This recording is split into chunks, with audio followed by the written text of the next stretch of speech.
Yes, thank you very much. So good morning, good afternoon, good evening, colleagues, to this very important dialogue, strategic dialogue on obesity. Why are we doing this today? It's not difficult to find good reasons to do that and to do that at the beginning of 2021, what we hope is going to be a much more constructive and productive and successful year for global public health. Well, we're not on track to achieve any of the global targets on obesity for young children, for adolescents, for adults. The fact that we're not on track is driving back success on improvement of public health. In WHO, we have this ambitious strategy of improving the health of 3 billion people in the world, and having a healthier population seems to be doing some progress in a number of areas, but unfortunately, obesity together with air pollution are driving back this success. The COVID-19 epidemic has taught us that obesity has to be tackled much more in a meeting. We have a lot of solid evidence that having obesity, being an individual with person with obesity gives additional risk to get in the hospital, in getting serious consequences from COVID-19. So we need to take stock of what we've been doing so far, potentially reconsider our objectives. So that's why we want to have this conversation on action priorities. And we've had, first of all, our own internal WHO discussion with multiple departments involved. And I'd like to recognize the presence of my colleague, Bente Mikkelsen, who is the director of the Department of Non-Communicable Diseases. We should also have colleagues from the Department of Social Determinants of Health, as well as others, and health promotion. We would like to have this conversation with partners, and first and foremost with World Obesity Federation, which is an organization in official liaison with WHO, with NCD Alliance, and then with member states. And this is an important time. We're about to go next week into the 148 executive board. There will be a number of issues around non-communicable diseases. So we hope that we'll have good consideration, important consideration also on the issue of obesity. So we're here to tell you something about our thoughts, but particularly to hear about everybody's thoughts about what's the way to move forward.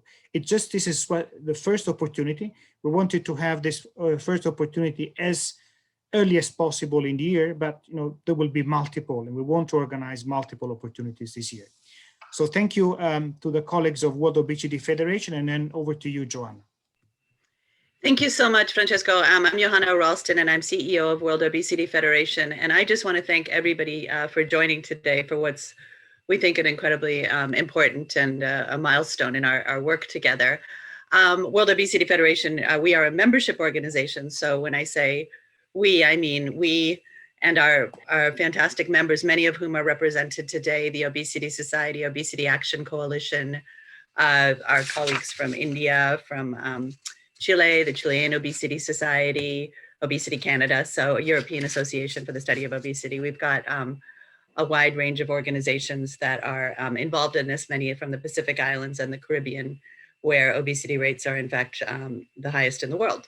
So it's a great pleasure to be here. I'm not going to say much except just to reflect that having had the privilege of working with many of you from the early days of the NCD agenda, including Francesco and Bente and my colleagues from NCD Alliance and many member states.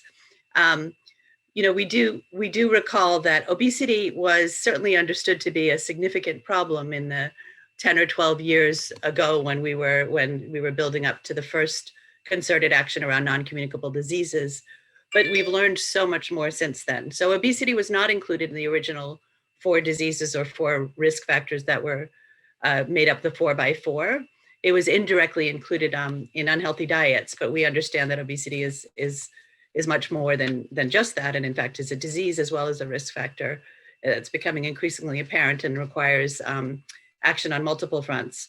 We certainly benefited from the visionary work of World Health Organization and the Ending Childhood Obesity Commission, which set forward an agenda, much of which is being implemented. And yet we also know that with 1 billion adults and children, or close to that, living with obesity, double that living with overweight, and probably at least 4 million deaths per year attributable to obesity.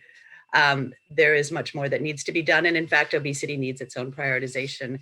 It's not enough. While it's helpful and important to mainstream it across other disease areas and across other elements of our work together, it also needs its own focus.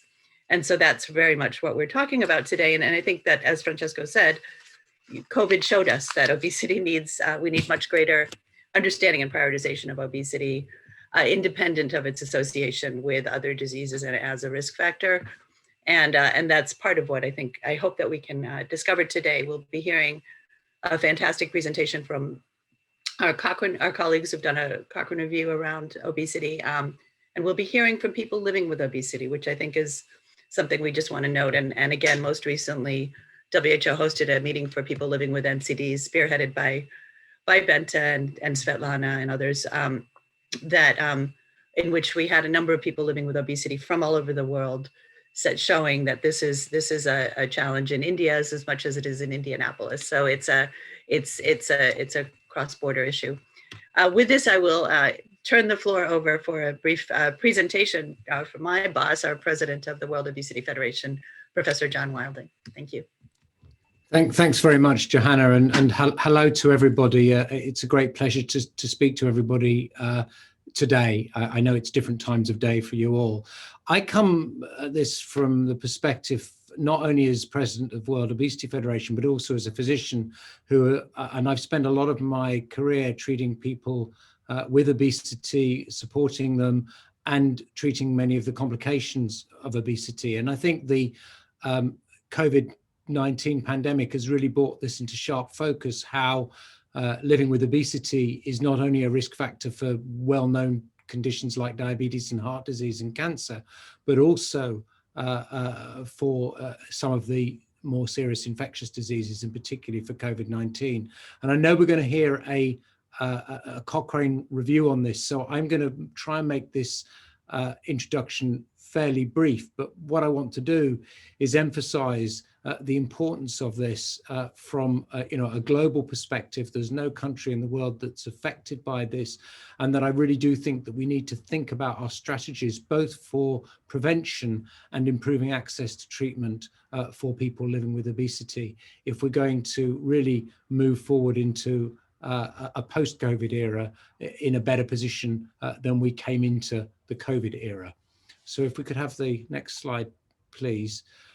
Just a reminder here what the WHO targets around obesity are, which were no increase in obesity prevalence to 2025, and a 1/3 reduction in premature mortality from non-communicable diseases by 2030, which is part of the UN Sustainable Development Goals. And with these triple billion targets, particularly noticing 1 billion more people enjoying better health and well-being.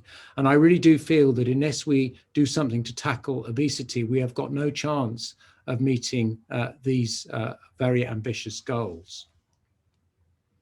Next slide, please. The World Obesity Federation on World Obesity Day last year put forward the Roots Declaration, which is really making some really important points about obesity as a disease. Firstly, recognizing that obesity is a disease in its own right, as well as a risk factor for other conditions. And I've added the worsening outcomes from COVID-19 infection to what we said last year. That we need to improve monitoring and surveillance, because that will help us develop our strategies for both prevention and treatment. And we need to think about obesity across the life course and across systems. It's a complex disease with complex roots and etiology, which is going to require multiple solutions. There isn't a single magic bullet that is going to solve this problem across the life course. At the same time as putting in prevention strategies to prevent young people and older people developing obesity, we also need to ensure that those people who are currently living with obesity have access to good treatment. And that is certainly not the case across the world at the moment. And those treatments are broad-based. They may be medical, they may be behavioral, they may be surgical. And as I said right at the beginning, any approach to tackle obesity is going to have to be systems-based. One thing I've been saying recently is just about every policy across governments probably has to think about whether it in fact impacts obesity. So there should be an obesity impact assessment for almost every policy, whether you're talking about agricultural policy, transport policy, all of these things can be influenced by obesity. So just to move on to remind us that we have another World Obesity Day, 4th of March, and this is our campaign around World Obesity Day for 2021, reminding us that we're all in this. This is about everybody, and reminding us that body shape and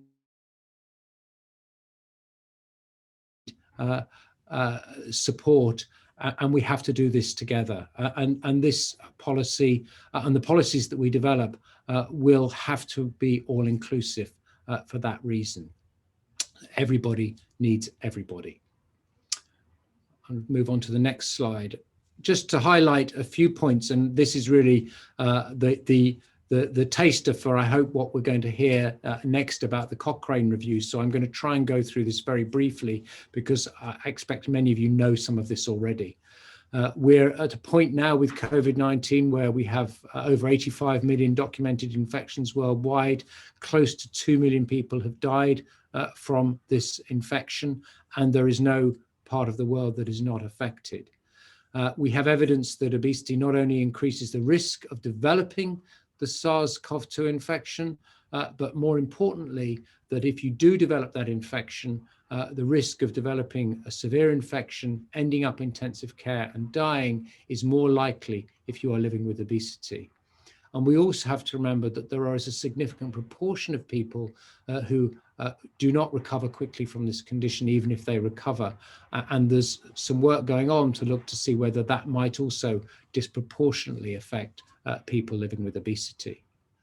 Just to put a few facts and figures on those headlines, if we could just move to the next slide. This is a complex slide and I'm not going to dwell on it, but this is just to really show some detailed work that was done in the UK, looking at risk factors for COVID-19. And if we zoom in to the relevant parts of this slide in the next slide, what this is showing is that obesity and associated chronic diseases increase the risk of having a positive PCR test. We know that age is the biggest risk factor here, but certainly BMI comes into it with a 1.5-fold increased risk with people with a body mass index above 35. And you can see that this is equivalent to many other chronic diseases like type 2 diabetes, heart disease, lung disease, and so on. So obesity is certainly up there with other chronic diseases in increasing the risk of developing COVID-19. It also increases the risk of ending up on intensive care. And here the risk at the higher levels of BMI is greater than for all of the other chronic diseases that I've mentioned. And if we move on to the next slide, which talks about mortality, again, very strong relationship to age, but again, obesity comes in as one of the highest risk factors after age, more so, in fact, than diabetes and cardiac disease. So really, really important that we manage to deal with obesity if we're going to solve the COVID-19 epidemic. The mechanisms here are complex, and I'm not going to dwell on this today, other than to say that the mechanisms linking obesity to COVID-19 severity are likely related to both the metabolic complications of obesity, such as increased inflammation and altered immune responses, as well as the physical complications of obesity that include direct effects on lung capacity and ability to respond in the face of severe hypoxia. We know that obesity is associated with lower socioeconomic status, with poorer diets, and that some people from some ethnic backgrounds are more prone to develop obesity and the complications of obesity at lower body mass index. And this also feeds in to the problems around COVID-19 severity. So this again is a complex problem. We can move on to the next slide. And we also have to remember that the pandemic response itself may also cause us problems, because when we are, as we are in the UK at the moment, effectively locked down and asked to only leave our house for essential activities, this means that people are more likely to be isolated. This exacerbates existing stigma. It reduces the opportunities for physical activity. It may lead to comfort eating and snacking, and therefore further weight gain and actually making the risk worse.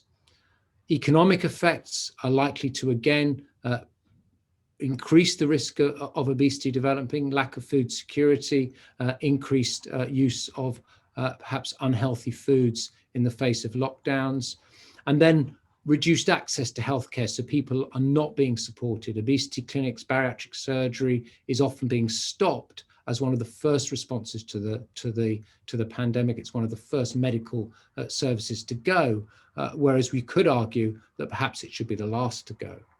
And of course, all of these things will result in increased risk of comorbidities for people living with obesity or at risk of obesity. So I think the pandemic has really highlighted these issues, and we need to embed our thinking about obesity, like I said, for other problems, into the pandemic response, ensuring that we have adequate diet, ensuring that we make opportunities available for physical activity, and thinking about how to get the public health messages across, making sure that obesity treatment services are started again as soon as possible. I hope that's helpful, and I'm really looking forward to hearing about the Cochrane review from Francesco, which I think is the next presentation. Thank you. Thank you very much, John. And yeah, what I would like to do is actually introduce two colleagues who have been preparing, or we're still working on the systematic reviews. And the two colleagues are Dr. Farid Foroutan. He is from the Ted Rogers Center for Heart Research in Toronto, in Canada. And he's also at the Department of Health Research Methods, Evidence and Impact of McMaster University in Hamilton, Canada. And Dr. Celeste Naude from Cochrane Nutrition. I think Dr. Foroutan will make his brief presentation. And then I'll say something about, the response and, some initial thinking from the different teams of WHO. I see that also my colleagues Anshu Banerjee and Rudiger Crack has joined. So you have multiple voices from WHO telling you about what is at least a starting point of our strategic thinking. But now can I give the floor to Dr. Foroutan? And I don't know, Fred, if you want to share your screen. I do. Thank you for the warm introductions. It would be wonderful if I could share my screen. Zoom is informing that host disabled participant screen sharing. That should be something we can fix quite quickly. Thank you. I think it's fixed now, and hopefully you're seeing my screen. Okay, well, like I said, thank you for the warm introductions, Francesco. It's a pleasure to join all of you on this webinar and present the work that my colleagues and I did to better understand the role of obesity. Many times it was mentioned that this is a Cochrane review. We had every intention for this to be a Cochrane review, and we wanted it to be a rapid Cochrane review. However, we were encouraged by our Cochrane colleagues to pursue a full Cochrane review, and so because we wanted to do this in a timely fashion, we adhere to the standards of a Cochrane review, but we could not formally register it as a Cochrane review. So this is a systematic review and a meta-analysis with the standards of Cochrane review. I'm only here presenting on behalf of my colleagues, and we all became interested in the role of obesity based on the previous evidence that's been published to date. There are many systematic reviews that have come out in 2020 looking at the role of obesity in this pandemic and the adverse outcomes that can happen in patients who have been diagnosed with COVID-19. And many of these reviews have focused on many outcomes, such as mortality, increasing severity of the COVID-19 infection, requirement for respiratory support, ICU admission, and even admission to the hospital. And all of these outcomes you can see on the figure on the right-hand side of my screen. And what you can appreciate from this figure is that there's a lot of inconsistency within the systematic reviews themselves, some suggesting that obesity is a prognostic factor associated with outcomes such as mortality, some even suggesting that it's a very, very, very important prognostic factor because of its large magnitude of association with these outcomes. However, it's also interesting to note that there are some colleagues out there suggesting that obesity is not associated with increased risk of mortality, with an odds ratio that is very close to 1 and a 95% confidence interval that crosses the boundary, suggesting that there's no effect beyond chance. It's worthwhile to mention that many of these reviews considered a threshold of greater than 25 kilograms per meter squared to be the threshold to identify individuals with obesity. And there's only one review that's looked at individuals with a BMI that's greater than or equal to 30 kilograms per meter squared. As I mentioned, there's a lot of inconsistency across the results of these systematic reviews, but also within the studies that are included in these systematic reviews. The authors of these systematic reviews thus far have not given a lot of consideration to the quality of the individual studies, their risk of bias, how well they're conducted. And to date, there's only 2 of these systematic reviews that are looking at the adjusted association between body mass index or obesity and the risk of these adverse outcomes. And none of them, or very few of them, have at least considered how certain they are in the body of the evidence informing the association between obesity and the adverse outcomes. So our objective was threefold. One was to identify all the evidence that's out there looking at BMI or obesity and its association with the adverse outcomes that can happen in individuals who are admitted to the hospital with COVID-19. The second objective was to be able to pool across these studies to identify the best measure of association that is with the greatest statistical power. And third was to try to ascertain the independent association between obesity and these adverse outcomes by looking at adjusted studies, but not just a matter of adjustment, but how well the adjustment was done and whether the adjustment was done based on the critical factors that we think derive the association between obesity and the outcomes. When we finished our review, we came up with the following takeaway message. One is that obesity is an important independent prognostic factor in the setting of COVID-19. Second, obese patients are at an increased risk for all adverse outcomes, and that further increase in their BMI further increases the risk for these adverse outcomes. How do we come to these findings? Well, we conducted a systematic review and a meta-analysis. We developed a search strategy that was very comprehensive, considering many different bibliographic databases that are out there. We did our search in July 26th of 2020, including all the citations that were indexed prior to that date, but we did not place any restrictions on our search strategy. So we included many literature from different languages and we translated those as it was necessary, considering that a lot of the publications are coming from China. When we were choosing the citations to include in our review, we focused on a lot of observational data as we were merely interested in the association between obesity and these outcomes. We included case control studies, case series, cohort studies, or even secondary analyses of randomized controlled trials if these were available. The studies had to be following patients with a confirmed diagnosis of COVID-19, and there had to be a comparison between either individuals at an increased BMI to those with lower BMI or obese to non-obese patients. The studies had to use multivariable regression analysis to look at these associations, and we considered all outcomes that were reported by these studies. Our review team conducted all steps of the systematic review in duplicate by at least 2 reviewers working independent from one another. For the phase of data extraction, we extracted information on the characteristics of the cohorts, select comorbidities, definition of the obesity involved in these primary studies, the definition of the outcomes, the measure of association between obesity and these outcomes, and the respective 95% confidence interval. We also assessed the risk of bias of these individual studies with a pre-approved tool that Cochrane uses called Quality and Prognostic Studies. We had 2 reviewers judge the quality, and any disagreements were discussed with the involvement of a 3rd reviewer. When we were conducting our meta-analysis, we operated in a random effects framework to consider the differences that exist across the different patient populations. We came across scenarios where studies were either using relative risks or hazard ratios, and we converted all of these to odds ratios to be able to pool across the studies. To pool across the studies, we used the inverse variance method, and we assessed the differences across the studies, or rather heterogeneity, through visual inspection of the forest plots that we developed.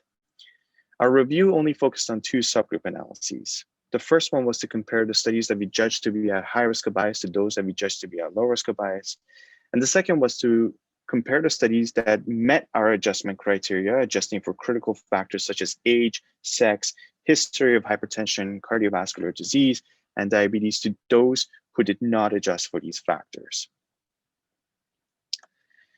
When we first conducted our search, we identified approximately 3,000 citations, of which 203 were duplicates. So we effectively screened around 2,700 citations. Majority of the citations we were able to exclude at the phase of title and abstract screening, leaving us with 125 citations to screen the full text. And at the end, we included 43 citations in our final systematic review, which we summarized, and 39 were included in our meta-analyses. The studies that were included came from many different continents. Most of them came from North America, where 23 citations are coming from. We had 9 from Europe, 9 from Asia, 1 from South America, and we had 1 study that included patient populations from multiple different continents. Looking at the characteristics of the included studies, we took the median across these studies, median of the average statistics or the descriptives that they reported in their original publications. The age of the patients were on average 58, ranging anywhere between 38 to 70. Most of the patients were on average men, but that range anywhere between 30 to 86%. Obesity was seen in about a third of the population. 10% of the patient population experienced chronic obstructive pulmonary disease, 24% had diabetes, 50% had hypertension. The history of cardiovascular disease was seen in about 15%, 9% had a history of chronic kidney disease, and of all the patients admitted to the hospital, on average, 72% of them presented with a history of cough. We came across 2 forms of evidence. One was to compare obese patients to non-obese patients, and the other one was to look at BMI as a continuous variable to tell us what happens for every 1 kilogram per meter squared increase in the patient's BMI. When we were looking at the evidence comparing obesity to non-obesity, we were able to meta-analyze the following outcomes presented on the left-hand column, which are mortality, hospitalization, increasing severity of COVID-19 disease, need for mechanical ventilation, admission to the ICU, and pneumonia. For all of these outcomes, we observed an association beyond chance. When it came to mortality, obese patients had a 28% increase in their odds of mortality as compared to non-obese individuals. We further then translated that to the absolute risk differences. And so when you're facing a population who is obese, you would expect to see at least 38 more cases of mortality per 1,000 patients followed as compared to the non-obese patient population. For hospitalization, obese patients had a 66% increase in their odds of this outcome, which translated to an absolute risk difference of 123 more hospitalizations per 1,000 patients followed. Increasing severity of COVID-19 in the hospital had an odds ratio of 1.7, translating to an absolute risk difference of 92 more per 1,000. Mechanical ventilation was an odds ratio of 96%, or 96% increase in their odds, translating to an absolute risk difference of 143 more cases requiring mechanical ventilation amongst the obese population. ICU admission had an odds ratio of 1.96, translating to an absolute risk difference of 133 more. And pneumonia was a 67% increase in the odds of their obese patients having pneumonia, translating to 165 more cases of pneumonia amongst the obese patients. We also assessed how certain we are in this evidence. You can see that our certainty ranges from low to moderate. Most of the issues are around publication bias, as we noted that many of the smaller studies are only getting published and included in our review if their effect estimates are much larger than our pooled estimate. So many of the smaller studies that are likely observing a lower association between obesity and the outcomes were not included or are not being published. When we looked at BMI as a continuous variable, we also observed similar trends. For every 1 kilogram per meter squared increase in BMI, we observed an 8% increase in the odds of mortality, 15% increase in the odds of severity of COVID-19, 7% increase in the odds for requiring mechanical ventilation, 20% increase in odds for ICU admission, and 33% increase in the odds of having pneumonia. And these translated to absolute risk difference per meter squared increase in your BMI for mortality, 13 more for severity of COVID-19, 17 more for mechanical ventilation, 34 more for ICU admission, and 32 more for pneumonia. For all of these estimates, our certainty was moderate because the two studies, or the single study that was informing these estimates, we judged them to be at high risk of bias. There are notable strengths and limitations of our review. We have done the most comprehensive review to date on the topic of obesity and its association with outcomes in this patient population. We not only considered obesity as a binary variable, but we also considered the association between BMI as a continuous measure and its risk associated with these outcomes. And we didn't only report on the relative associations, but we rather converted these to absolute effects to be able to speak to the clinical impact of obesity. And we assessed our certainty on these absolute risk differences using the GRADE framework. A notable limitation of our systematic review is that many of the subgroup analyses that are informing our judgments of high versus low risk of bias studies or the extent of adjustment were informed by between study subgroup analyses, which are of lower statistical value and power as opposed to a within study subgroup analysis. And we only considered a limited number of covariates that we thought are absolutely critical for adjustment. One thing to note is that the evidence that I'm presenting you today is only relevant in the current setting of COVID-19 with the best management strategies that are in place for this patient population. As we become less burdened and the healthcare system become less burdened with this pandemic, our management of the patients may improve to the point that these measurements that I've presented to you become obsolete. So it is very critical for us to be able to update these reviews on a timely basis to keep up with the evidence that's coming out. So again, I'll present you with the takeaway messages from our review. Obesity is important. It is an independent prognostic factor in the setting of COVID-19. Obese patients are at an increased risk for all the adverse outcomes, from mortality to requiring extra oxygen support and mechanical ventilation, and further increasing their BMI further increases the risk for these outcomes. For that, I'd like to thank you for your time and attention, and I'd be happy to answer any questions that you have. Thank you very much, Farid, for this presentation. It unfortunately reinforces the understanding that obesity is indeed something we need to address also in the context of COVID management.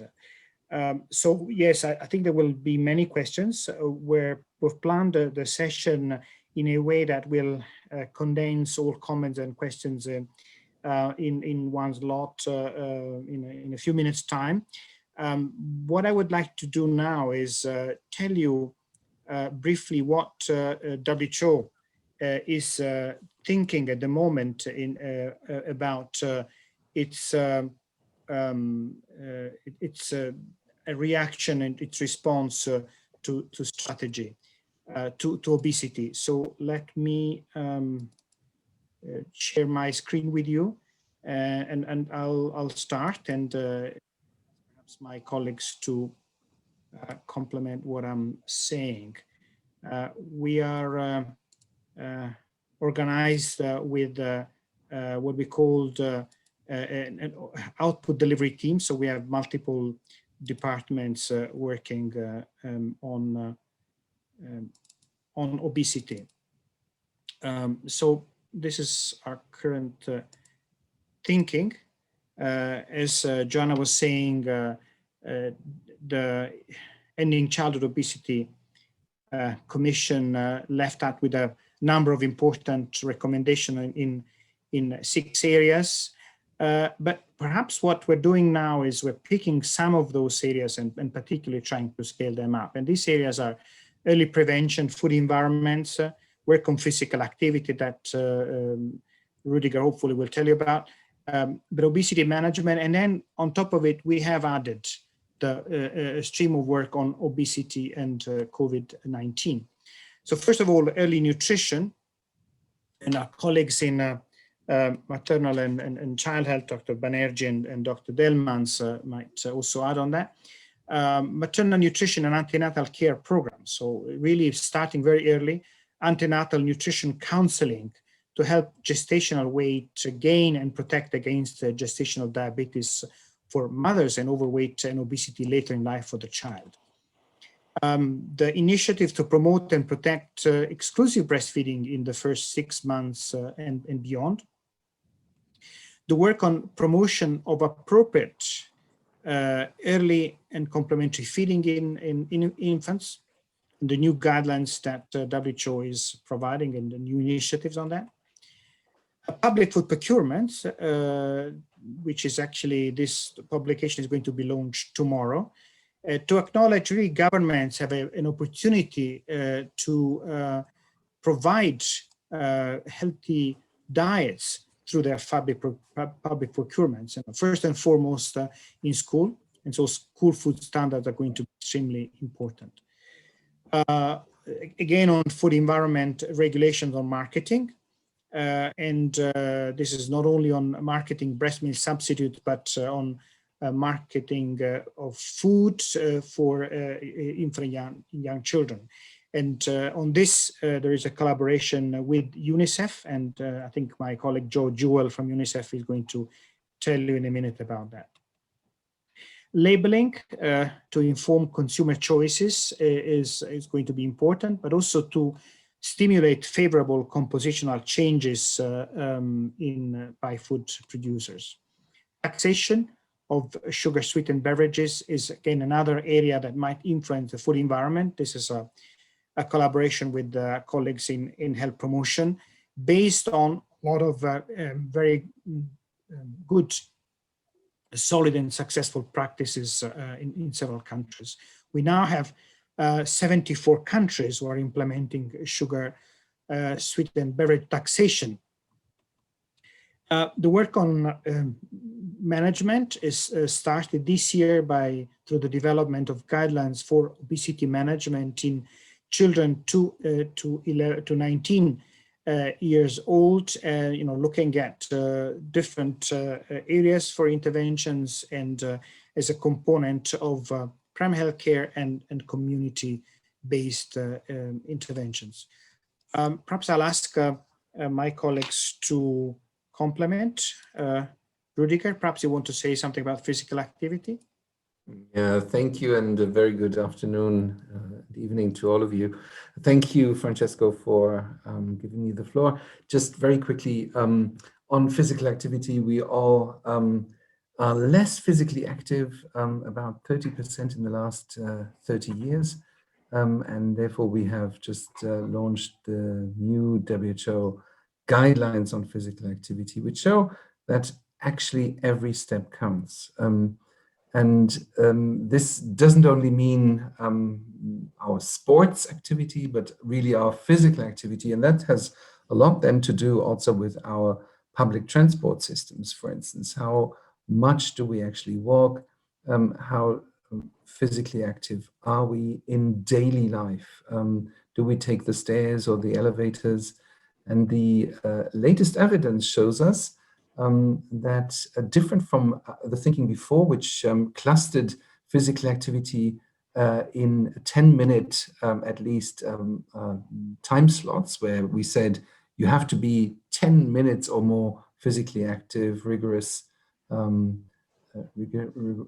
rigorously active before. We have now seen with the new data that we have that every step counts. So that's important news also, I think, for the prevention of obesity.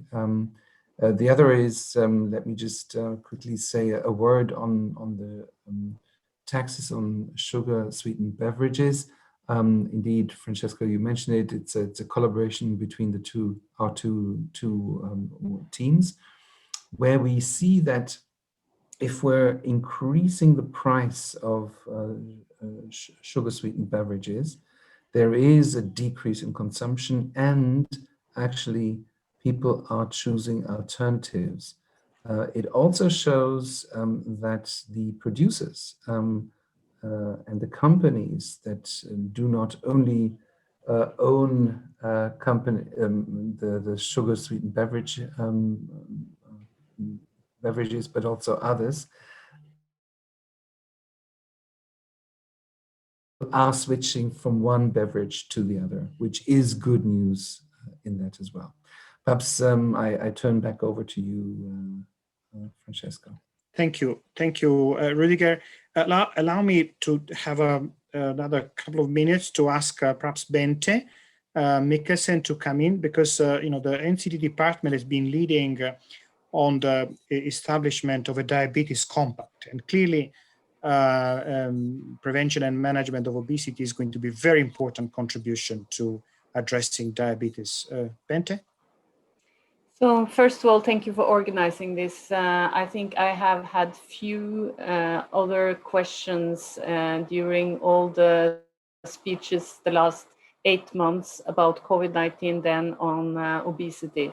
It has really been a huge question. So I think having now this review is extremely important. And I think we, as quick as possible, have to sort of convert this to very simple language so we can use it and we can sort of include it in all the new disruption data and disruption reviews that we are going to do. I'm not sure if obesity is actually in the next Pulse survey, but we need to be sure that we ask these questions so we can continue to monitor. So that's one thing, and Rüdiger and myself are co-chairing the NCD working group on COVID-19, and it will continue, I would say, unfortunately, during this year as well, but because, as we know, we have not tackled the pandemic, and there is a deadly interplay between non-communicable diseases and COVID, and also demonstrated very clearly here. So that's sort of one first track of my interest, and I'm sure this is of the interest of all of us. And I mean, we can in this roundtable also say that this gives us an opportunity to really address NCD in general, but also obesity. So I think we just need to use this window of opportunity. So from both the background of the COVID, but more, of course, long-standing development, as you probably know, diabetes patients are the one that is now unfortunately having a very unfortunate development. So we have a 5% increase in premature mortality in the last 6 years. It was an initial decline in the high-income countries, but now we see there is an increase both in low and high income countries. So that is of a big concern to us, of course. And you might have seen as well that when we had the new global health estimates coming out from WHO before Christmas, we have a 70% increase in the total deaths measures from diabetes in these measures, and actually 80% if you look at men.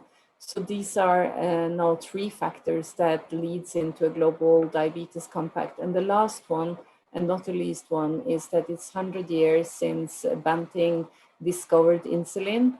And he quoted that it should be free for all people in the world.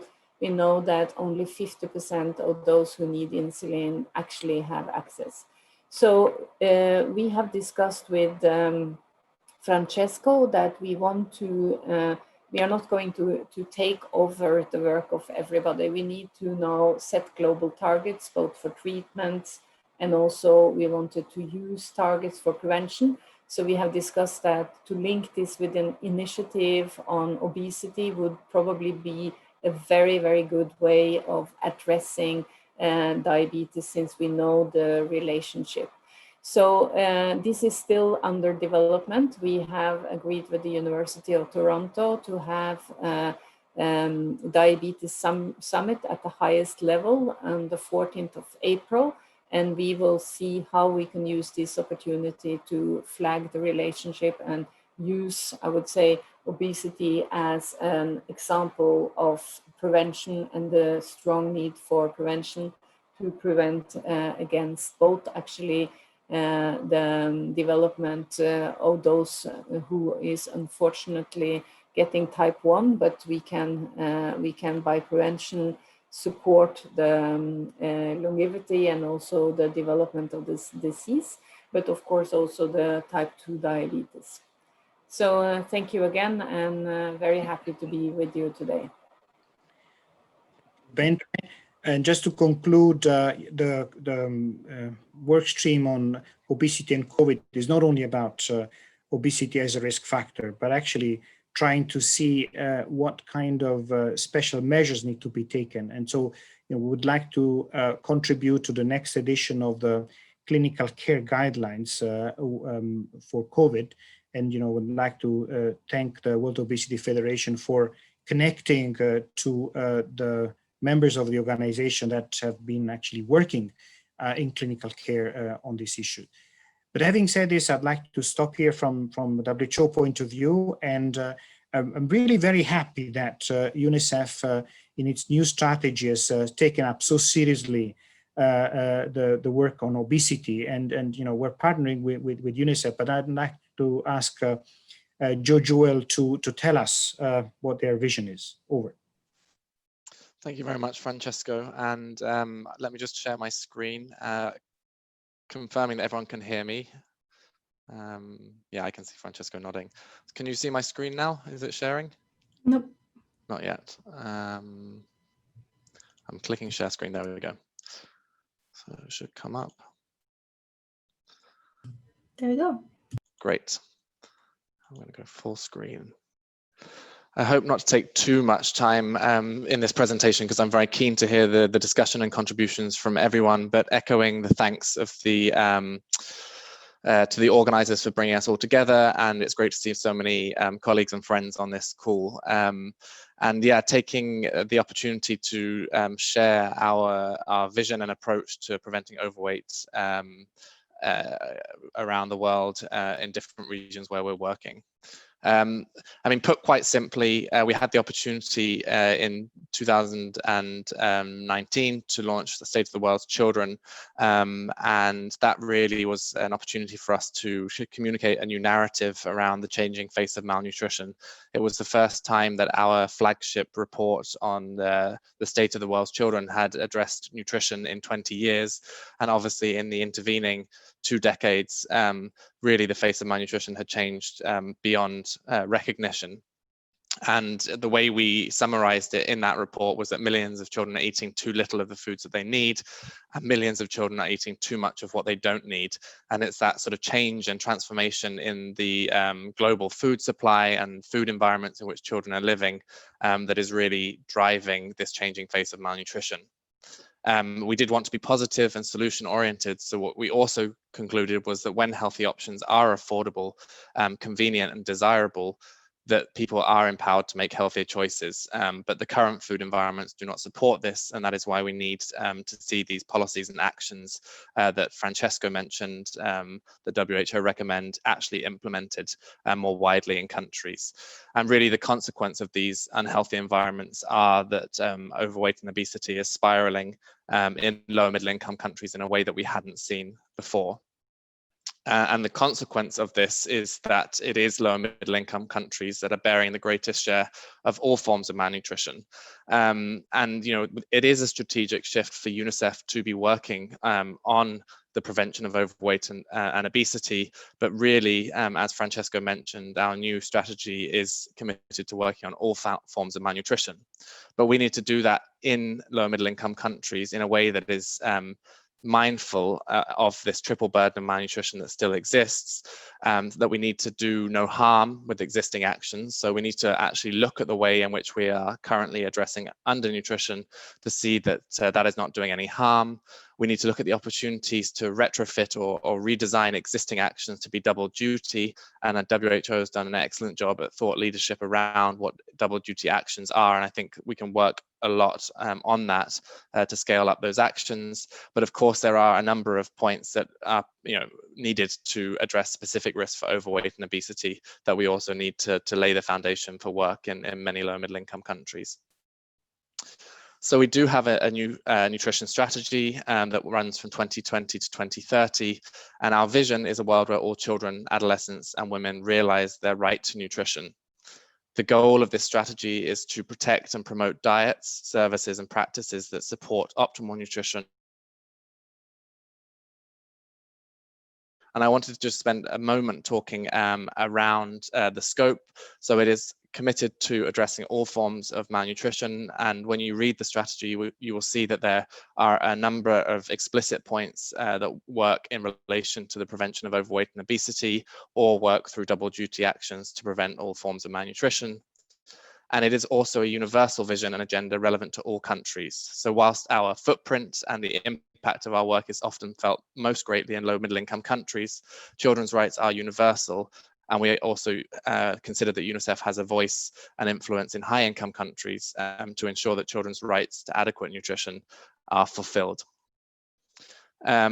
We've already heard from a number of speakers the importance of taking a systems approach, and this is something that we fully support. So in order to achieve good diets, good practices, and good services for nutrition, we need to work through multiple systems. The food system is, of course, core to this, and we need to work across the food supply chain, but also food environments to ensure that they provide good diets for children, adolescents, and women. But we also need to think of what are the specific health systems, the social protection system, and education and water and sanitation system actions that are needed in order to ensure a fully comprehensive response. In order to scale up our approach and support to our country offices on the issue of overweight and obesity, we developed programming guidance specifically addressing overweight and obesity prevention. And of course, it places a great emphasis on prevention. And as Francesco mentioned, this prevention must start early. And it also plays to UNICEF's unique and advantages in working on infant and young child feeding. But it frames it, of course, around the immediate harms during childhood, both the physical, but also the behavioral and emotional that some of the speakers have alluded to, but also puts it in the context that overweight during childhood is a strong predictor of obesity and NCDs in adulthood. Finally, we also have to make the point that child rights are violated by existing unhealthy food environments, and it's often the case that child rights arguments and approaches are not utilized enough in the policy process. So I think that's something that we can all work together on to bring into the policy discussions. In the interest of time, I won't go into the specifics of each of our recommendations in these systems. For many of you working in this area, it is not new, but I will take one from each system that I think is there is an opportunity. So with the education system, I think there is an opportunity for us to work with WHO and partners to implement the new guidance around procurement, especially when it comes to school food. And I think that's something that we can consider a low-hanging fruit and work together. With regards to the health system, I think we can build on our experience supporting breastfeeding through health system interventions, but also think about the importance of the complementary feeding period and diverse diet and healthy diets for young children. With regards to the social protection system, I think it's never been more important, and the COVID-19 pandemic has really emphasized how important it is that families with young children, for example, have adequate social support, but also what are the maternity rights and healthy workplace policies. And finally, let us remember that water and sanitation is important for overweight and obesity prevention. If you don't have access to safe drinking water in schools, for example, what are the alternative drinks that might be consumed? With regards to the food environment, I just want to end on this because I think these are some of the priority areas that we can work around. Francesco mentioned our great collaboration on the marketing of foods and non-alcoholic beverages to children, which we're really hoping to push forward as an advocacy priority. All the other policies that are sort of advocated for by WHO in the form of recommendations or guidances, UNICEF will be supporting. And I want to just draw attention to a piece of work that we've done primarily internally, but I will be very happy to share with this group, which is actually to take our programming guidance and translate that into advocacy strategy and guidance, because we really recognize that we won't achieve changes and we won't achieve our goals and targets around overweight and obesity without effective advocacy. And that often includes building capacity for advocacy at the country level so that they know the language, they know the narrative that should be used, and what are the policy objectives. And so this document actually covers the food environment policies, those that are specific to overweight and obesity, but also, scaling up the work on the international code and other WHA resolutions. So I'll stop there. That was a very rapid overview of the work that we're doing at UNICEF, and I'll be very happy to discuss further in the wider group discussion. Thank you very much.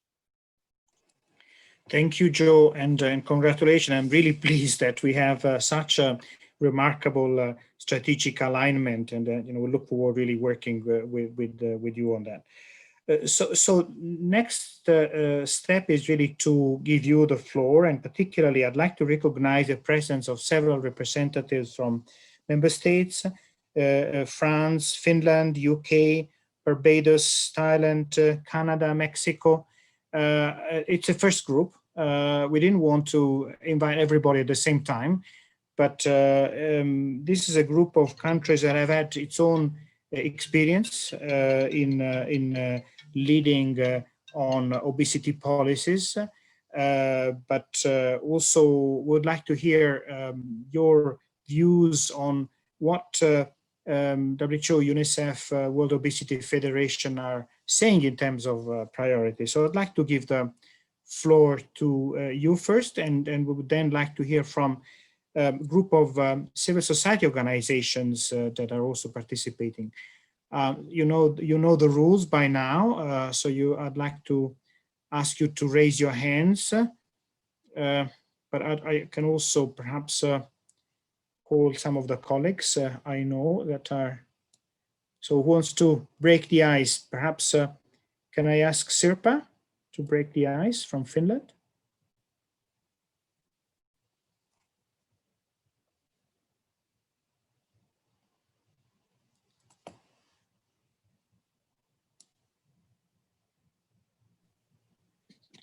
Hello, can you hear me? Yes, I can. Yes, I'm having some problems with the Zoom. First of all, I would like to thank the WHO for organizing this event. I think it's very good that we are all here together and hear the new challenges and also the opportunities that the COVID brings, because I think this is also a possibility to have obesity more in the agenda in general. And the approaches you have been describing is very much something we share, like, you know, public procurement in schools, taxes on sugar drinks and so on. But one thing I actually would like to ask you now is one issue that was actually in the slides of one of the presentations, but wasn't really much discussed, is the issue of stigma related to obesity and COVID. Because what we are occasionally seeing that one of the barriers of handling the issues on obesity is related to the fact that obesity is seen as a sensitive issue, especially for the politicians. And for them, it's sometimes easier to talk about diet and physical activity and measures, but addressing obesity as such is sometimes complicated by this stigma. So I would like to hear that. Has W anything ongoing on this topic? And the same stigma to some extent applies also to COVID. Thank you, Sirpa. I think this is. Thank you, and over to you. Thank you. I think this was something that was mentioned by John, so maybe I'll ask him to respond in a moment. And maybe can I ask Christine Berling from France? Do you want to come in? Well, okay, thank you. I don't know if you can hear me. Yes.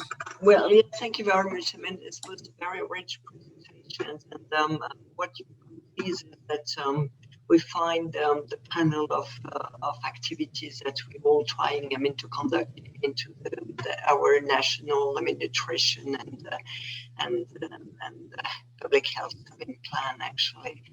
I don't know. We have what we're doing, I mean, in France, and again, I mean, we have some targets. I mean, trying to decrease, I mean, the incidence of overweight and obesity in children and adolescents by 20%, and to tackle this in adults as well. But we're just trying to prevent actually and in improving the environment and trying to have environment more favorable to health, and for example, in terms of food choice, to encourage manufacturers to improve the nutritional quality of food, to promote the physical activities, and we have some pilot program offering to children aged 3 to 8 at risk of overweight or obesity, some multidisciplinary care, I mean, at least some dietetic counseling, psychological counseling, physical activity adapted to the need and the environment of the family. I think it's yes, it's very important. I mean, topics, and it raises a lot of concern, and it goes with so some sort of, I mean, not mental health, but you know what I mean. It's just right in your body, feeling right in your head and mind. So I think we really have to have this, I mean, inclusive approach. Very much welcome actually any of the plan. I mean, you could, I mean, push and promote. Thank you. Thank you, Christine. And I have Abigail Perry. Abby. Thanks, Francesco, and thanks to all the colleagues that have spoken. This has been such an interesting and very useful session. I think as colleagues on the line may be aware, the UK domestically has taken quite a number of steps to try and think about the work that we do around obesity. And actually, interestingly, that was linked to the COVID pandemic as well, and certainly some of the recognition domestically about the relationship between obesity and the risk of more adverse outcomes from COVID. I think I'm going to comment on this more from an international perspective. My role is with the UK Foreign, Commonwealth and Development Office, so I consider this in terms of the kind of almost like the international agenda, I guess, rather than solely the UK perspective. So I think what's been set out and this sense of real strong kind of collaboration and similar focus between WHO and UNICEF is really important. And there are clearly some very no-brainer activities set out within the plan that are really important that we double down on. And I really look forward to there being a much more or an even more joined up discussion about how to make some of these a reality in the context of the next phase of the Scaling Up Nutrition movement, for example, which has been an important umbrella for many of our developing country partner governments in terms of their efforts to address nutrition issues. But I think there are a couple of things that are worth talking about a bit further, or I'd love to hear more about your thoughts on. So the first is the question of, is there anything that we need to reflect on about the road that high-income countries have followed over the last 10, 15, 20, 30 years around how diets and the role of the food industry has shifted, where there is some opportunity to kind of almost head that off at the pass? Sorry, that's a very English expression, but to try and prevent more countries going down that path, we may well be too late. So there is a particular concern about the extent to which some of the initiatives around what you fortify as part of strategies to try and improve access to micronutrients, how that sets us off on a path that is more or less helpful. I know there's been some unfortunate experiences with the role of social protection, where it's been thought about in the context of undernutrition and poverty, where there's been subsequent more negative impacts around diets and overweight and obesity. But I guess the biggest part is the role and influence over the private sector still.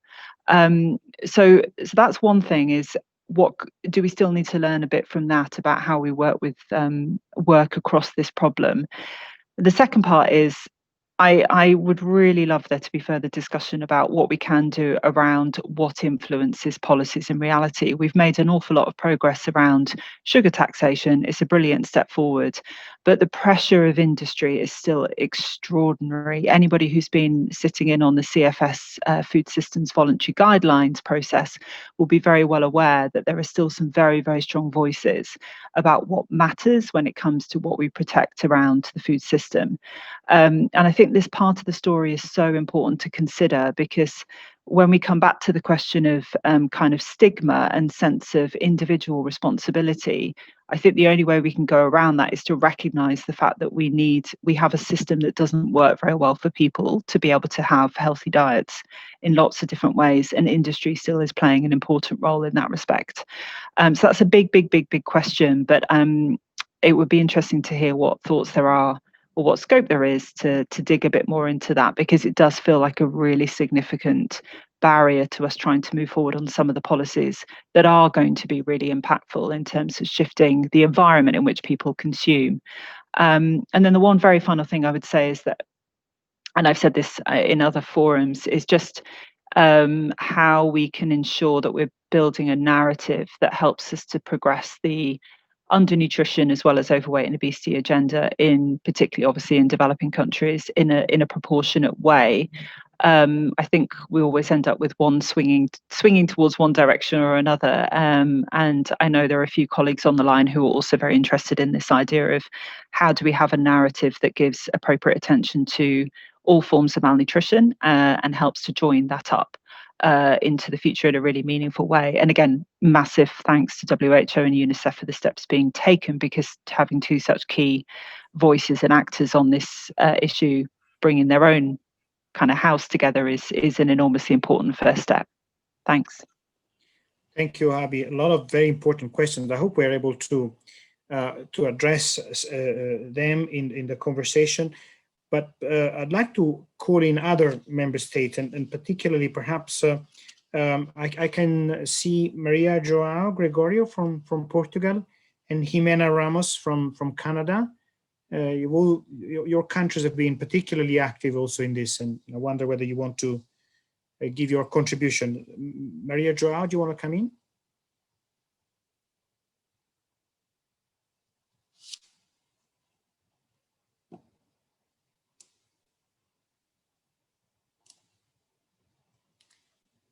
Maria, we can't hear you. Maybe I'll try then Jimena then. Sorry? Oh, Maria is there. Okay. Yes, I'm here. Sorry for the delay. Thank you for this discussion. We are also working on this area in Portugal.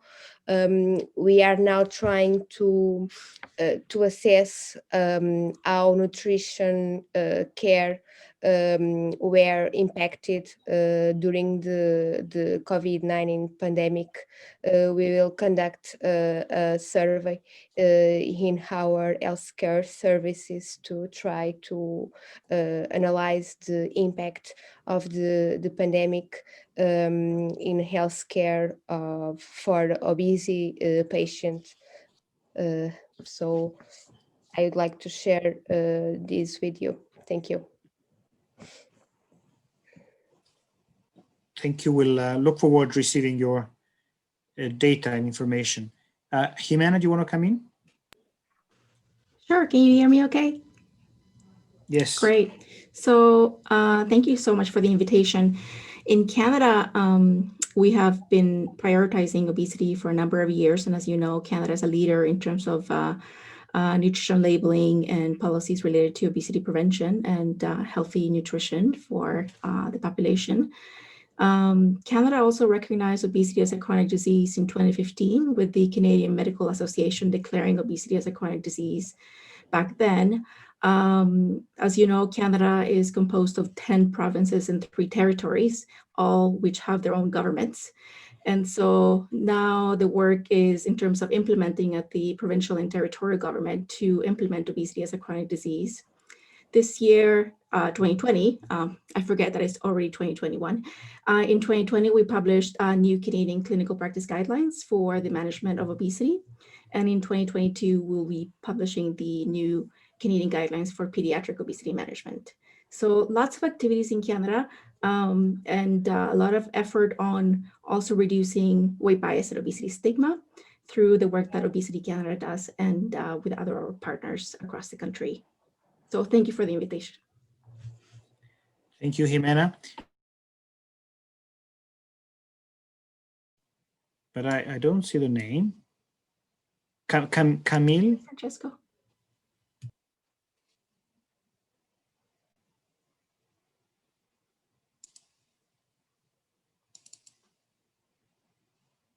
We can't hear you.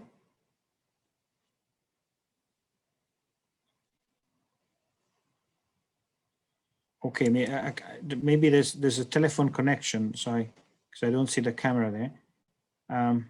Can you hear me? Colleague from Thailand? No. Okay, so I think then maybe I would like to give the conduction to John, because I think John, you can respond to some of the questions, but also bringing the civil society organizations that are part of this dialogue. Thanks very much, Francesco. Yes, I mean, I'll just pick up a little bit on a couple of the points that were made there. I mean, I think first starting with this question of stigma, which I skimmed over very briefly during my presentation. I mean, there is no question that obesity is viewed by a significant proportion of the general public and also, sadly, by many healthcare professionals as a condition which is self-inflicted, and this is manifestly not true.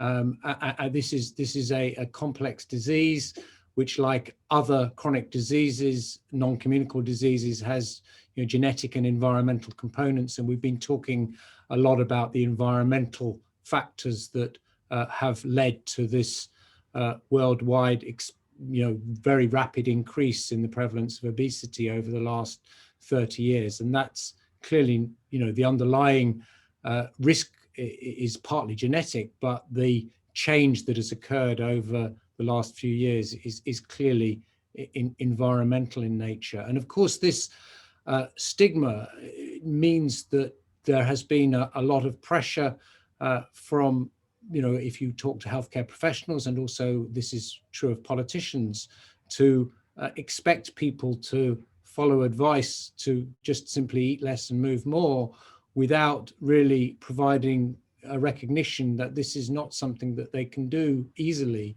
in the current environment. And that's why I think it's so important that we develop not just strategies to prevent obesity, to make the environment less obesogenic, but also to provide effective treatments. And it's great to hear that around the world we are seeing recognition of obesity as a disease. We've done this in the UK, at least some organisations such as my own college, the Royal College of Physicians, have done that in the last couple of years, following from, I know, obesity in Portugal, they've done this in Canada, they've done this, many other countries have already recognised this, and I think this is going to be really important moving forward. I think it's very important, though, that we also listen, as we do with other chronic diseases, to the voices of people living with those diseases. And I'd like to perhaps ask Joe Nadlowski from Obesity Health Alliance to make some comments. Joe. Thanks, Professor Wilding. Yeah, so I'm Joe Nadlowski, and I run the Obesity Action Coalition, which is the US-based organization made up of people living with obesity from all around the world, really trying to support each other to be as healthy as possible. And, we were actually created after one of our elected officials here in the US stood up at a meeting on obesity and said, I'm asked to do something about obesity every single day, just kind of like what we're asking you to do today, but actually never hear from someone who actually has obesity. It's always by a public health official or by a healthcare provider. And so that was the spark that created our organization now almost 16 years ago. And we've been doing that. We've been the voice of people with obesity in the US and now around the world, and helping organizations like ours getting started all around the world to bring a voice to those living with obesity. Like most of our members, I live with obesity, as do many of my family, especially the men. We particularly struggle. And I've seen firsthand the devastating impact, losing my uncle to obesity at a very young age, and then watching my dad now struggle at a much greater manner than I do, and now being denied medical care because of his body size as he's aged. Obesity is awfully complicated.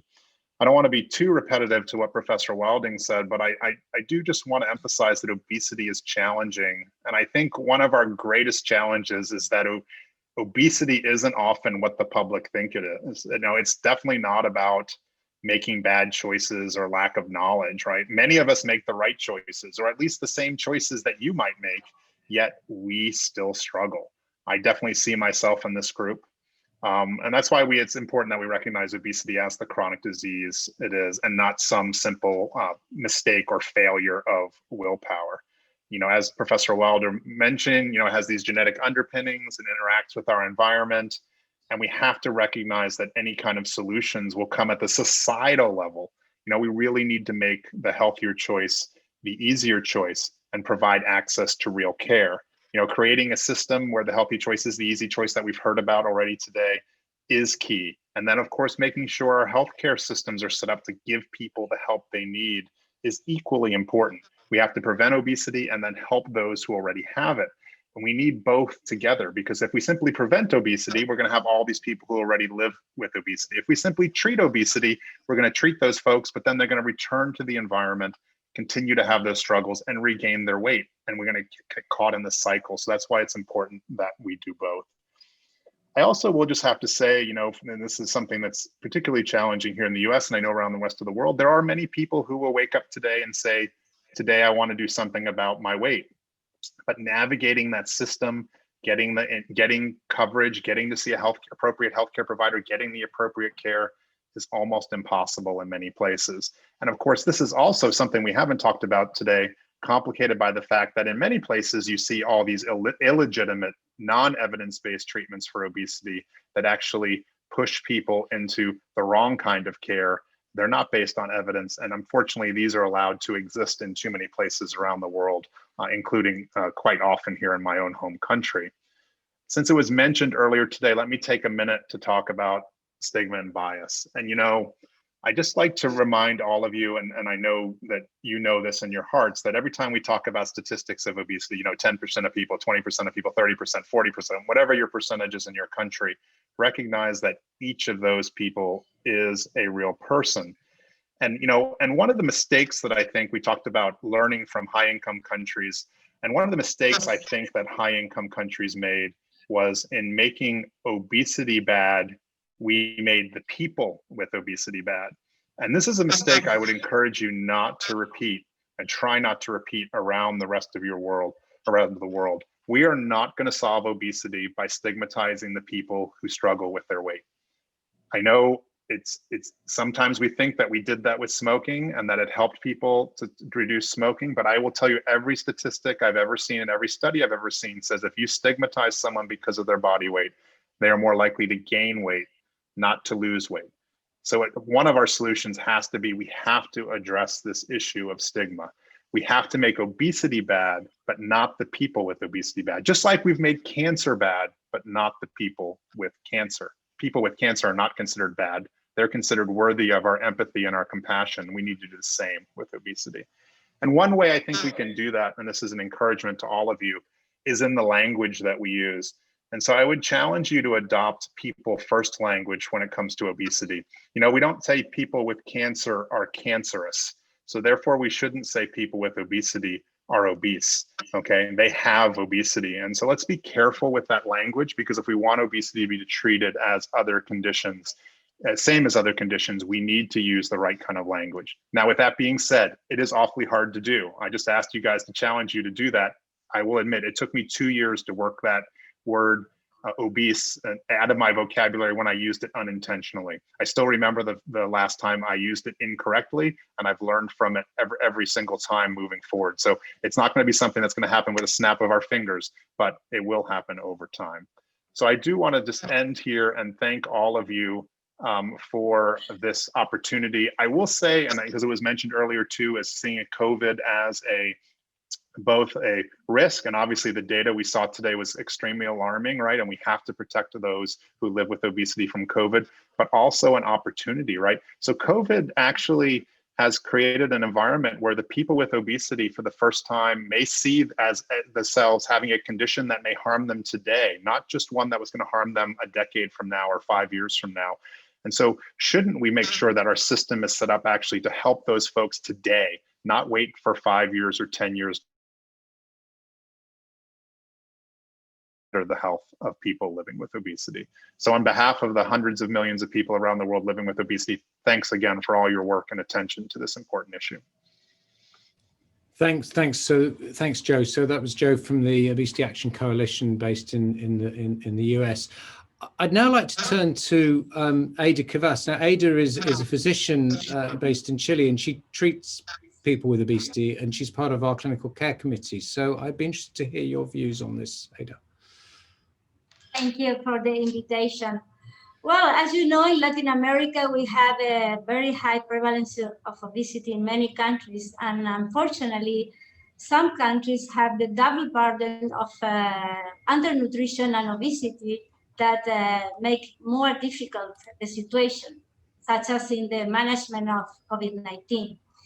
And you know also that my country, Chile, have one of the highest rates of obesity in adults and children in the region.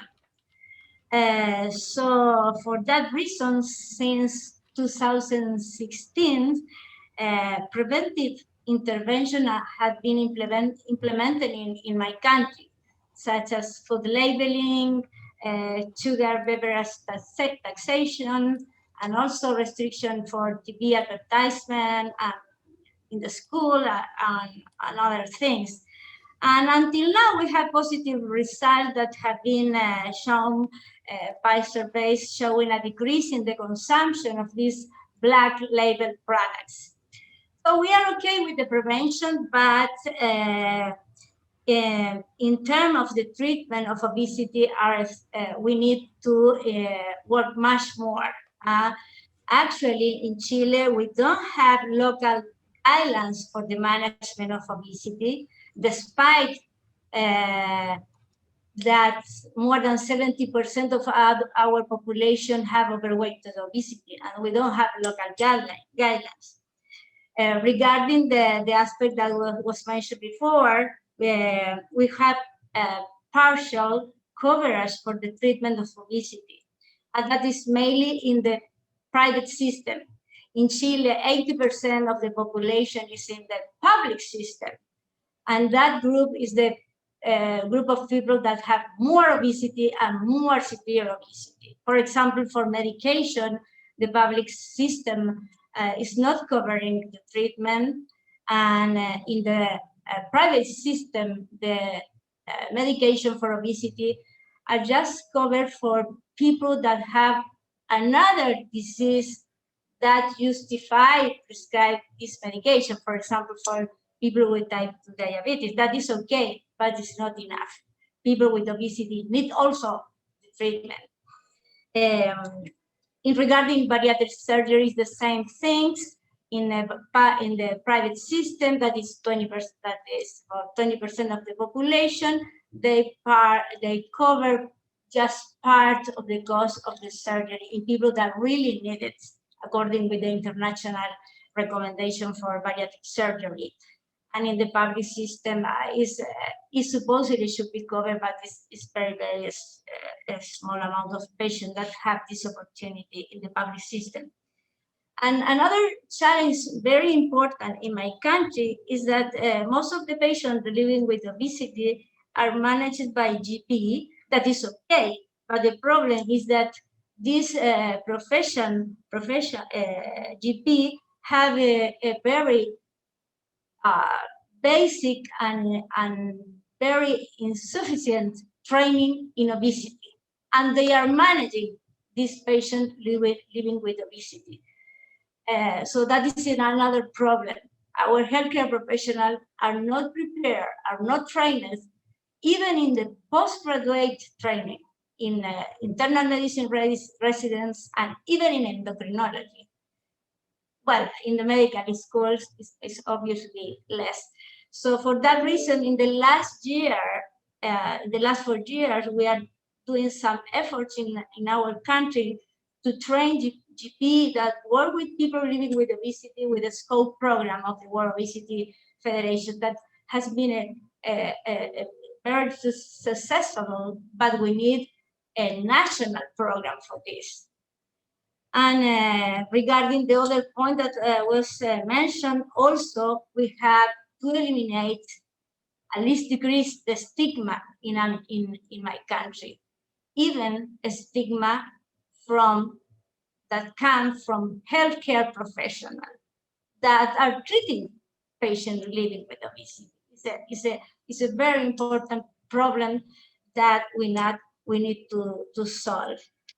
So, summary, I think that in my country and probably in many countries, we need to integrate those already implemented preventive strategies that have been very good, but we need to integrate this with national policies focused on in the treatment of obesity, including guidelines, education to ACP, and unrestricted medical care for our patients. That is, for me, a real consider obesity as a chronic disease and not just a condition that predisposes to another problem and that just can be solved eating less and doing exercise. That will make the big difference.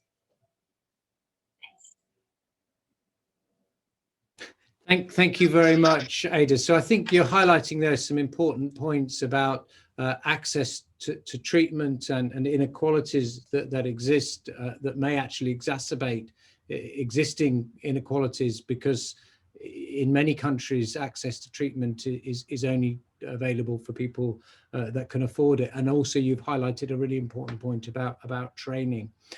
I'd just like to turn lastly to Monica Aurora, who is a public health, works for Public Health India. And I think Monica, I'm sure, will have some really interesting views from a public health perspective from you know, a very large country, one of the most populous countries in the world. So let's hear what you have to say, Monica. Thank you so much, John. And thanks to WHO and World Obesity Federation for this excellent discussion.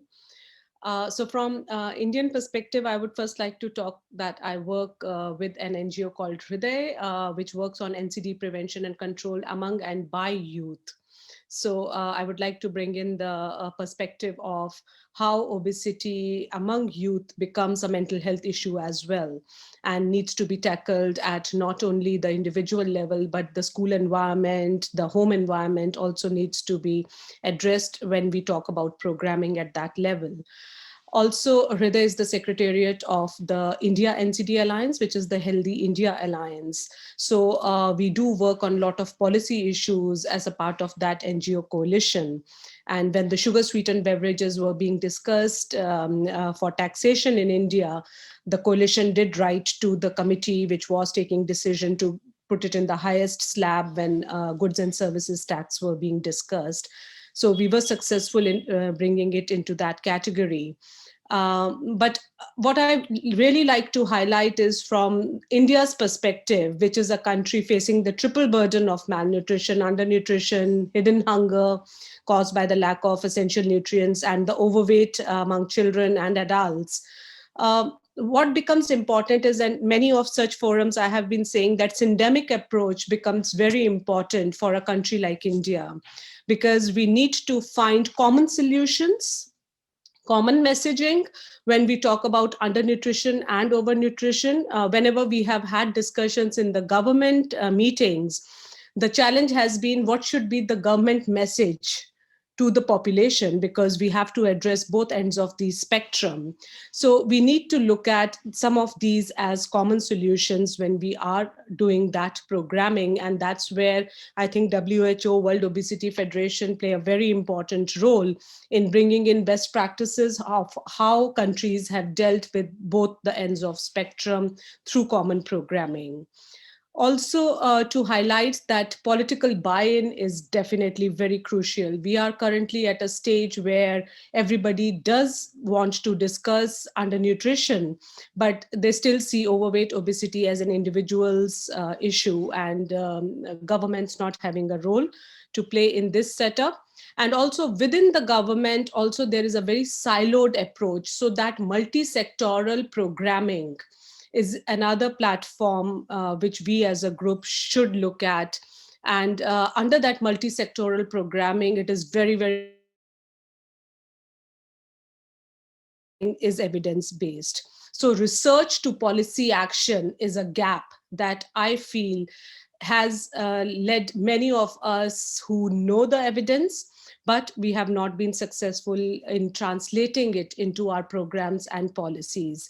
So the systematic review, which was just talked about, I think the final outcome of that is not just the publication, but how it would apply to each country. If we ensure those policy briefs are available for the governments to see how they can implement it at their country level. So India would also, I think, benefit from that kind of policy guidance. We do know of the WHO best buys, and governments are working in that direction. But prevention focus is something which is very important, and then only we will go on to the management focus. Currently, the prevention is completely being left in countries like India. And the whole inequality, currently we are having overweight, obesity seen in the higher socioeconomic status, but the worst affected are the poor in the urban slums. Nobody is seeing that vulnerable population. Most of the health programs are very focused on the rural sector, and that is where this urban, poor in the urban slums do feel left out in these interventions. PHFI, which is the research organization I work with, has recently conducted 2 research studies to understand the obesogenic environment. So there are policies about what can be served in schools and colleges. However, implementation, again, is a huge challenge. even if we have a policy and program on paper, it is important that we assess its implementation at the ground level. So we did find that there are gaps between what is proposed and what needs to be done. And similarly, we did look at advertising, how children programs are heavily advertised with food and beverage advertisements, and what is its impact on adolescent and child overweight obesity. UNICEF in India has recently come up with excellent report, which they will be releasing, I think, in February this year. This is based on the National Nutrition Survey, the CNNS survey, and we are working very closely with them, looking at the opportunity to build a coalition in India, which can work jointly as government and private, government and non-government together to come up with solutions for addressing overweight obesity in the Indian context. I'll stop there, and just my concluding line is adopting a systems approach to support the use of data and science to inform these government efforts from prevention, management to treatment, and track this progress to learn from both our successes and failures. Thank you. Thanks very much, Monica. Great summary there. I think Alafia Samuels wanted to come in and make a comment. Alafia, are you there still? I know you've had some connection problems.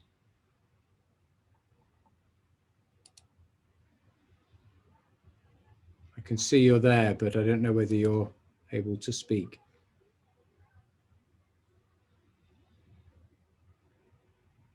It looks like Alafia may not be able to join us, but in that case, I think that probably brings this part to a close. I don't know whether, Francesco, whether you have anybody else that you want to ask to comment, or whether we can just open this up for general discussion for the last 10 minutes. Yes, no, I think we should, and I'd like to take the opportunity really of having Farid and Celeste here to ask them questions about the systematic reviews, because it was an important contribution. I actually can see Leslie, Leslie Veja, who has raised her hand.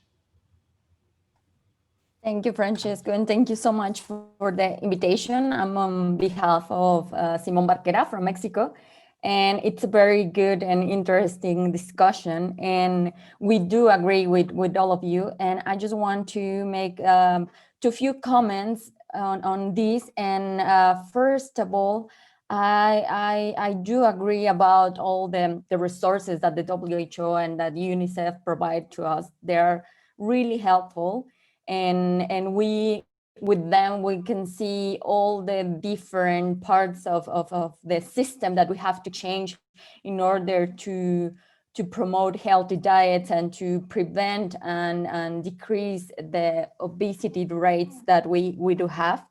But I think that, I mean, for our Mexican perspective, we found out that one of the main barriers to tackle obesity and to promote policies is the industry interference. And we do really need to study to make efforts to put this on paper, that other countries knows about this, but with an international perspective, this helps us a lot. For instance, the efforts that the NCD Alliance has made during COVID pandemic with the massive and aggressive marketing that the food industry has, and the ways that they use on their favor the pandemic, they had affect us a lot with the increase in consumption and in buying of ultra processed products. And I do agree with Abigail, what she mentioned about the, I'm participating as well in the CSF roundtables, and it's very clear that there is a big conflict of interest in there, because it's incredible that we are not allowed to include ultra processed products or to even mention about unhealthy diets. And I do understand that they're like in countries like mine or low or other middle income countries, when we face the double burden of obesity and malnutrition at the same time, but all these policies are double duty, and I might say even triple duty, because they even have an impact on the environment. So we need to stand out and talk about the conflict of interest and the economic interest, even the commercial interest, because those are also roots of obesity, and those are problems that are not letting us going further with policies. We spend so much time pushing policies. We finally made our warning label, but we took more than 1 year on advocacy and more than 10 years of research. And that's the same case for sugar tax or any other policy that we want to implement. So I think this is very, very important, and we have to work harder, I think, in the preconception and the first 1,000 days, because they are crucial. And because of the COVID-19 pandemic, we have faced that the kind of like the healthcare access has been struggle with all of this, and so we have to find different ways and new ways to approach this. And last but not least, I think it's very important also to talk about stigma and weight bias. And as my colleagues mentioned, we also have to do this very to put like a lot of focus on even the policymakers, the decision makers, people that is making the campaigns, because their approach is going to impact a lot. And we have to be very careful that they don't have weight bias when they are promoting or implementing programs or campaigns. Thank you very much. Thank you very much, Leslie. I think this is, it definitely is an answer to the point that was raised by Abby. Okay, any other interventions, questions, comments? Hi, good. Oh, no. Alafia, yes. Yes, I'm having feedback. I have to, I'm sorry, let me turn off this.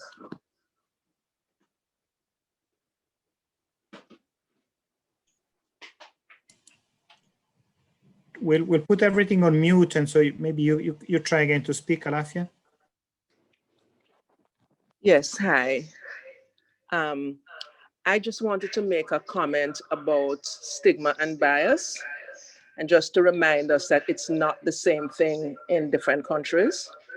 So that in the Caribbean and Pacific,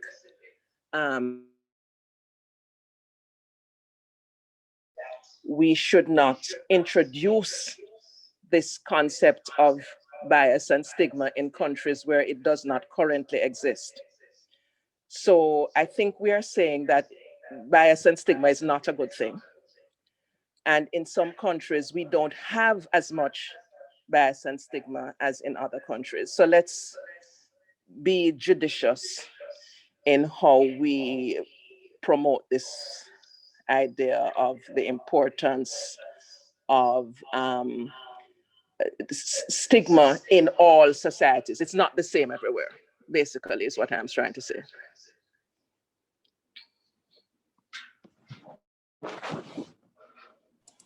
Thank you, Alafia, for your contribution. So maybe we could start, John, to wrap up. Before we do that, I'd like to ask again, thanking Farid and Celeste for their work. I'd like to ask you a bit, what is, you think, the time frame for the completion and publication of the result of the review? Because actually, I think this is important for our policy processes. And as you've seen in some countries, this finding is pushing remarkably the political agenda. You know, if I read correctly your results, I mean, you could say sort of in in our communication that you basically you almost double the risk of admissions to the intensive care unit, to having severe ventilation for people with obesity. So what can you tell us about the next steps? Thanks. Thank you, Francesco. I'll take the first stab at answering this question, and I'll pass it on to Celeste for any additional insights that she might have. We've just submitted our review to JAMA Open Network for consideration of publication, and we just got a confirmation email today that a manuscript ID has been assigned to this work. So it's going to be under review. We're hoping that the review process won't take too much time, particularly because we provided the journal with peer reviewers to help them with expediting the process. One of the things that we can take back to our group is to sort of put it on open access networks that are available for putting the work out there prior to official publication in the journal. And that's one avenue that we could pursue. But that's what I can say. I'll pass it on to Celeste, like I said, for any additional insights. No, nothing further from our side, Farid. I mean, you've covered the question. I think it's fine. Thank you, Farida and Celeste, and again, congratulations for this very important work. John, do you want to comment actually on the Cochrane review from your point of view? Yeah, I mean, I thought it's a really nice piece of work, because one of the things that I've been struggling with, in trying to pull together the evidence is all of those issues. I mean, I presented the data that I'd seen in a very sort of quick and unscientific way, but to see that done with that rigorous scientific process of systematic review, I think is really important, because it just helps us make it clear that this is real and not an epiphenomenon of biased reporting or some other confounders. So I think this is really, really important, and I think it will help make that message very strong to governments that this is a problem that we have to deal with, not only to help us with the current pandemic, but also to help protect us against future pandemics. So I think it's really, really helpful and great to see it, and I hope to see it published soon. Just from a general point of view, I think it's been a really useful discussion. I think there is clearly a lot of common ground here, from the point of view of recognizing that obesity is a significant disease, and that seems to be agreed. The difficulty we have is not everybody agrees with that, and so something that one thing I think we do need to do as an action is try and push that narrative further.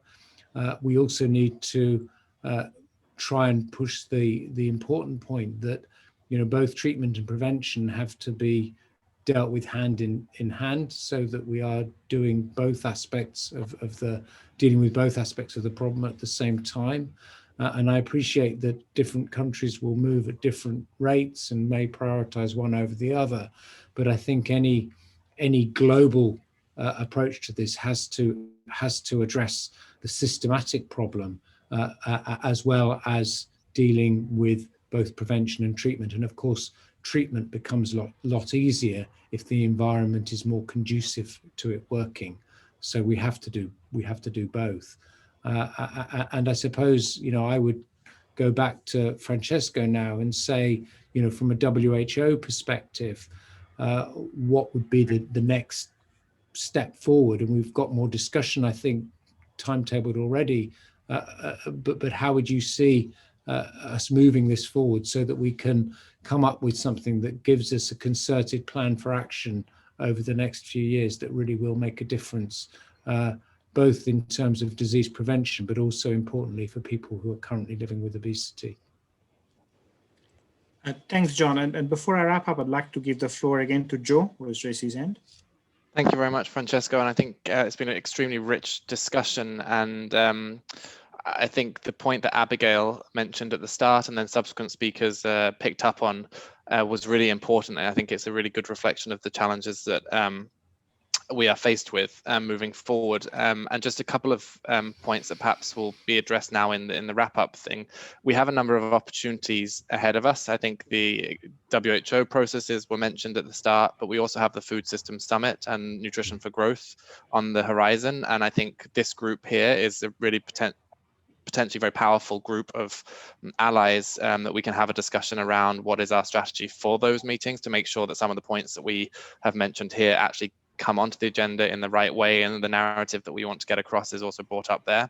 And I think also, forgive me if I'm wrong, but I don't see people who are explicitly from the undernutrition community here who are already wanting to engage in the all forms of malnutrition agenda, multiple, sort of choosing solutions that work for all forms of malnutrition, and perhaps bringing them on into this conversation would be strategic, so that we also make sure that in addition to us not splintering into different communities, that we also make sure that nutrition community speaks with one voice. Thank you, Joe, and absolutely on this line. So let me say that, yeah, definitely we need to reflect on policy processes.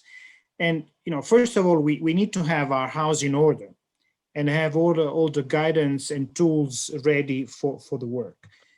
I think we're getting there. I think we have a lot of the guidance on effective policies. We're developing a number of tools to actually help countries put them in practice. On taxation, on labeling. We need to do a lot of work on the management. And making sure that management is an integral part of primary health care, and community primary health care, and then the necessary action also in secondary and tertiary care. But largely we have those pieces in place. What of course we need to see is how to scale up policy implementation, and how to increase the coverage, and particularly how to decrease inequalities. Because we haven't mentioned, we have some stories of success, but they're only affecting some high-income countries, and particularly some high-income groups in those countries. And we have some good stories to tell about Europe, even in the US, perhaps in some parts, but this is far from being a universal challenge. So how do we do that? We need to address those bottlenecks. You've mentioned the commercial determinants, of course. I think we need to be clear of what kind of policy targets we want to achieve. And I like what you said, John. We need a concerted plan of action. We do have strategy. We have had an ending childhood obesity implementation plan. So we have those strategies. But probably we need to update, review them, and make them a bit more comprehensive, looking at the bottlenecks. Joe mentioned some of the policy processes that we are going to have this year. The Food Systems Summit, Nutrition for Growth. I would add there the discussion around the Diabetes Compact. So we have policy opportunities. We malnutrition. So, global initiatives such as the Scaling Up Nutrition, which is in its third phase and reviewing its strategy, need to have that fully on board. They have it in theory, but in practice, we need to translate it. So how do we, put all that together? Next week, we're going to go into the executive board, and there's going to be a discussion over non-communicable diseases. There are decisions or resolutions being discussed around non-communicable diseases, diabetes, social determinants of health, oral health. So there are actually opportunities to bring the obesity discussion upfront. And I'd like really to appeal to colleagues in the member states who are around this table today to think about it and to see how this could be mentioned, and to basically increase the profile and ask us collectively to reflect on obesity priority strategies, what more we could do, and bring obesity in the discussion at the governing bodies of the World Health Organization in a more important way. And then it would be important to continue working together. The UN, and today we should have had FAO as well. I mean, we need to bring them on board. Of course, they are a critical ally in this. We have a new body. We have a UN Nutrition, bringing together a dozen UN agencies, not just us. So many more allies. Large civil society constituency with very clear and clearly the leadership of World Obesity Federation and NCD Alliance is going to be very important. But above all, member states, because member states are telling us first of all they have been the ones who have make things happen in countries. We've seen the incredible policy processes, and that's where we learn all the lessons. We're able to develop guidance and talk about effective policies because there's member states who actually put them in place and give us all the ammunition to develop the guidance. So I think we have the different constituencies here that are able to work together in the different policy contexts. So I would say that we should think through and perhaps along this year have a series of opportunities to discuss this in greater detail. I hope that next week we'll hear this message. So I'm particularly looking at colleagues from Finland, UK, France, Mexico, Barbados, Thailand, we're here today, Portugal, but of course to all member states. So I would like to thank you all. I hope we can talk again about this soon, and perhaps in a bit more structured way. But we wanted to have all this together at this stage before we enter the political discussion of the executive board. So again, thank you very much to all. World Obesity Federation for having made this happen, and talk to you very soon again. Thank you, everybody. Thanks very much. Thanks so much. Thanks, we'll Francesco, and thanks everybody for a great discussion. Thank you. Thanks. Bye. Thanks. Bye all. Thank you. Thanks, everyone. Thank you. Thank you. Yeah, bye.